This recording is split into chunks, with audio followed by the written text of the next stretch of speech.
ఒక ఊళ్ళో గజకర్ణ అనే గజదొంగ ఉండేవాడు. ఆ పక్క ఊళ్ళోనే గోకర్ణ అని మరో దొంగ ఉండేవాడు. వీళ్ళిద్దరూ ఒకణ్ణి మించినవాడు ఇంకొకడు. ఒకరోజున వీళ్ళిద్దరూ ఒకచోట కలుసుకున్నారు. గజకర్ణ ఎవరో గోకర్ణకు తెలియదు, గోకర్ణ ఎవరో గజకర్ణకు తెలియదు. అయినా ఇద్దరు దొంగలు కనుక ఒకడి దగ్గర డబ్బు ఇంకోడు కాజేయాలని ఓహో బావా అంటే ఓహో బావా అని పలకరించుకున్నారు. గోకర్ణ దగ్గరున్న డబ్బు కాజేయాలని ఆ రాత్రికి అతన్ని తన ఇంటికి భోజనానికి పిలిచాడు గజకర్ణ. పిండివంటలు అవి చేయించి గజకర్ణ అదివరకు తను దొంగిలించిన బంగారు పళ్ళెంలో గోకర్ణకు భోజనం పెట్టించాడు. భోజనం చేస్తుండగా గోకర్ణకు ఆ బంగారు పళ్ళెం ఎలాగైనా కాజేయాలని ఆశపుట్టింది. గజకర్ణ మాత్రం ఏం తక్కువ తిన్నాడు గనకనా? కంచందాకా తిండి మెక్కిస్తే మత్తెక్కి నిద్రపోతాడు. అప్పుడు మనం వీడి దగ్గర డబ్బు కాజేయవచ్చు కదా అనుకున్నాడు గజకర్ణ. గోకర్ణ భోజనం చేసిన తర్వాత దొంగ నిద్రపోతూ పడుకున్నాడు. ఇదే సందుకదా అని గజకర్ణ లేచివచ్చి గోకర్ణ మొల చుట్టూ తడిమిచూశాడు డబ్బుల కోసం. కాని పాపం ఏమీ కనిపించలేదు. చేసేది లేక పోయి పడుకున్నాడు. దొంగ నిద్రపోతున్న గోకర్ణ గజకర్ణ నిద్రపోగానే పెట్టెతాళం ఊడగొట్టి బంగారు పళ్ళెం తెచ్చి తలకింద దాచుకుని పడుకున్నాడు. కొంతసేపటికి గజకర్ణకు మెలకువచ్చి తన పెట్టెవంక చూశాడు. తాళం ఊడగొట్టి ఉంది. గుట్టుచప్పుడు కాకుండా గోకర్ణ పక్కంతా వటికాడు. చివరికి తలక్రింద కనిపించింది బంగారు పళ్ళెం. మెల్లిగా పళ్ళెం నిండా నీళ్లు పోసి ఆ పళ్ళెం ఉట్టిమీద పెట్టి ఉట్టి కింద తను మంచం వేసుకుని పడుకున్నాడు. పళ్ళెం కదిలిస్తే నీళ్లు మీద పడతాయి కదా, అప్పుడు నాకు మెలుకు వస్తుంది అనుకున్నాడు పాపం గజకర్ణ. ఇదంతా దొంగ నిద్రపోతున్న గోకర్ణ చూస్తూనే ఉన్నాడు. గజకర్ణని నిద్రపోనిచ్చి మెల్లిగా కచికలు తెచ్చి ఉట్టిమీద పళ్ళెంలో వేయడం మొదలుపెట్టాడు. కాసేపటికి పళ్ళెంలో ఉన్న నీళ్లన్నింటినీ కచికలు పీల్చివేశాయి. అప్పుడు ఆ పళ్ళెం తీసుకుపోయి ఒక చెరువులో దాచివచ్చి ఏమీ ఎరగనివాడిలాగా పడుకున్నాడు. ఇంతలోకే గజకర్ణకు మెలుకు వచ్చింది. ఉట్టివంక చూశాడు. పాపం పళ్ళెం కనిపించలేదు. అయినా వీడేం తక్కువ తిన్నాడు గనకన గోకర్ణ దగ్గరకు పోయి కాళ్ళు పరీక్షగా చూశాడు. పాదాలమీద ఇసుక అక్కడక్కడా కనబడింది. ఇంకేం, వీడు పళ్ళెం ఎక్కడో చెరువులో దాచివచ్చి ఉండాలి అనుకున్నాడు. అనుకున్నవాడు బయల్దేరాడా? అబ్బే, కాళ్ళు నాకటం ప్రారంభించాడు. ఎందుకో తెలుసా? నీళ్లల్లో ఎంత లూతుకుపోయి దాచిపెట్టాడో తెలుసుకోవటానికి. అలా కాళ్ళు నాకుతూ ఉంటే మోకాళ్లదాకా చప్పగానూ ఆ పైన ఉప్పగానూ ఉంది.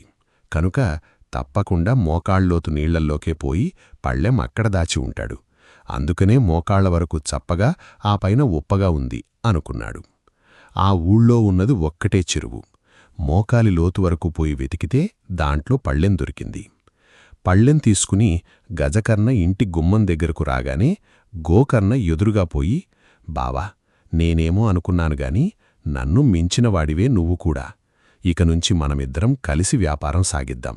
మంచి లాభం కూడా వస్తుంది. వచ్చిందాన్ని ఇద్దరం సమంగా పంచుకుందాం అన్నాడు గోకర్ణ. ఇందుకు గజకర్ణ కూడా ఇష్టపడ్డాడు. మంచి రోజు చూసుకుని గజకర్ణ, గోకర్ణలు దొంగతనానికి బయల్దేరారు. దారిలో గోకర్ణ గజకర్ణతో, ఒరే బావా, మా ఊళ్ళో సుబ్బన్న శెట్టి చనిపోయాడు. వాడు మనకు 1000 రూపాయలు బాకీ ఉన్నాడు. శెట్టి తమ్ముణ్ణి, పెళ్ళాన్ని ఆ బాకీ తీర్చమని అడుగుదాం. వాళ్ళు రుజువు అడుగుతారు.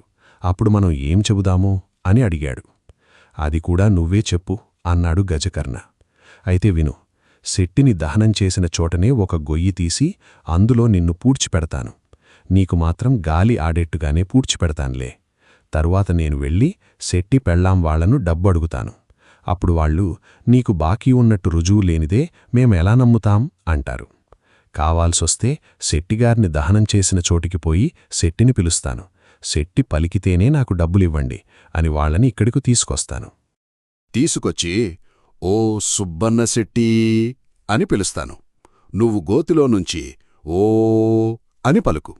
అప్పుడు నీవు నాకు 1000 రూపాయలు బాకీ ఉన్నావు కదా అని అడుగుతాను.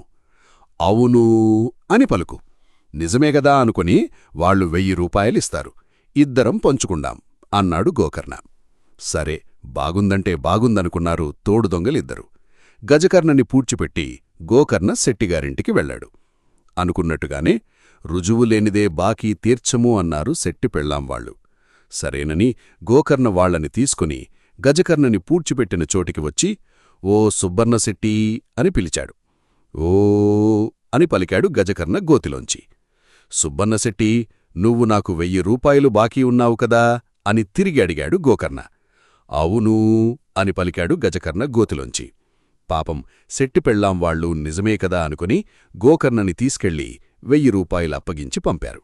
గోకర్ణ తిరిగి వచ్చి గజకర్ణని పూడ్చిపెట్టిన గోతిమీద పెద్ద బండ పెట్టి 1000 రూపాయలు తీసుకుని ఉడాయించాడు. "బావా, బావా" అని కేక వేశాడు గోతిలోంచి గజకర్ణ. "ఇంకెక్కడి బావా, అప్పుడే 1/2 మైలు దూరం వెళ్ళిపోయాడు." ఎలాగో తిప్పలుపడి గజకర్ణ ఇంకో కన్నం చేసుకుని కొంతసేపటికి గోతిలోంచి బయటపడ్డాడు. గోకర్ణ చేసిన మోసానికి బదులు తీర్చుకోవాలని నిశ్చయించుకున్నాడు. శ్మశానం నుంచి ఊరి బయటకు పోయే త్రోవ ఒకటి ఉన్నది. ఆ త్రోవనే బయలుదేరాడు గజకర్ణ గోకర్ణని వెతుక్కుంటూ. 1000 రూపాయలు ఒక్కడే ఎలా మోస్తాడు? అందుకని గోకర్ణ ఒక ఎద్దుని కొని దానిమీద రూపాయల మూట వేసుకుని పోతూ ఉన్నాడు. అంత దూరంను పోతూ ఉన్న గోకర్ణని గజకర్ణ దూరం నుంచి చూశాడు. పొలాల్లో గుండా నక్కిపోయి ఎలాగైతేనేమి గోకర్ణ కంటే ముందుగా చేరుకున్నాడు. గజకర్ణ దగ్గర ఎక్కడో కాజేసిన ఒక చక్కటి చెప్పుల జత కొత్తది ఉన్నది. వాటిలో ఒక చెప్పుని గోకర్ణ వచ్చే దారిలో పడేసి మళ్లీ పొలాల్లో దాక్కుని చూస్తున్నాడు. కొంతసేపటికి గోకర్ణ వస్తూ ఆ చెప్పు చూశాడు. "ఈ ఒంటి చెప్పు తీసుకెళ్లి నేనేం చేసుకుంటాన్లే" అనుకుని చెప్పు తీసుకోకుండానే వెళ్ళిపోతున్నాడు. పొలాల్లోంచి గజకర్ణ ఈ మాటలు విన్నాడు. మళ్లీ అలాగే నక్కుతూ పోయి గోకర్ణ కంటే ముందుగా చేరి రెండో చెప్పు కూడా గోకర్ణ వచ్చే దారిలో పడేసి దాక్కుని చూస్తున్నాడు. కొంతసేపటికి గోకర్ణ వస్తూ ఈ చెప్పు చూసి "ఒంటి చెప్పు" అనుకున్నాడు. రెండోది కూడా దొరికింది. పోయి మొదటిది కూడా తెచ్చుకుంటాను అనుకుని ఎద్దుని ఒక చెట్టుకు కట్టేసి వెనక్కి వెళ్ళాడు గోకర్ణ. గోకర్ణ అటు పోగానే గజకర్ణ మెల్లిగా పొలాల్లోంచి వచ్చి చెట్టుకు కట్టిన ఎద్దుని రూపాయల మూటతో గబగబా తోలుకునిపోయాడు. కొంత దూరం పోయిన తర్వాత ఎద్దుని వదిలిపెట్టి రూపాయల మూటతో ఒక గడ్డివామిలో దాక్కుని కూర్చున్నాడు. గోకర్ణ తిరిగి వచ్చి చూసుకుంటే పాపం ఎద్దూ లేదు, రూపాయల మూటా లేదు. తప్పకుండా ఇది మనవాడి పనే అయ్యుంటుంది అనుకుని ఆ దోవినే దిక్కులు చూసుకుంటూ వస్తున్నాడు. దోవలో గడ్డివామి కనిపించింది. గడ్డివామి తప్ప దాక్కోడానికి ఇక్కడింకేమీ లేవు, తప్పకుండా ఇందులోనే ఉండాలి అనుకుని గడ్డివామిలోంచి ఒక్కొక్క పరకా లాగటం మొదలుపెట్టాడు గోకర్ణ. "చిక్కిపోయాన్రా బాబూ" అంటూ వామిలోంచి గజకర్ణ బయటపడ్డాడు. "మనకిద్దరి మధ్య పేచీలు దేనికి? ఈ రూపాయలు ఇద్దరం సమంగా పంచుకుందాం" అన్నాడు గోకర్ణ.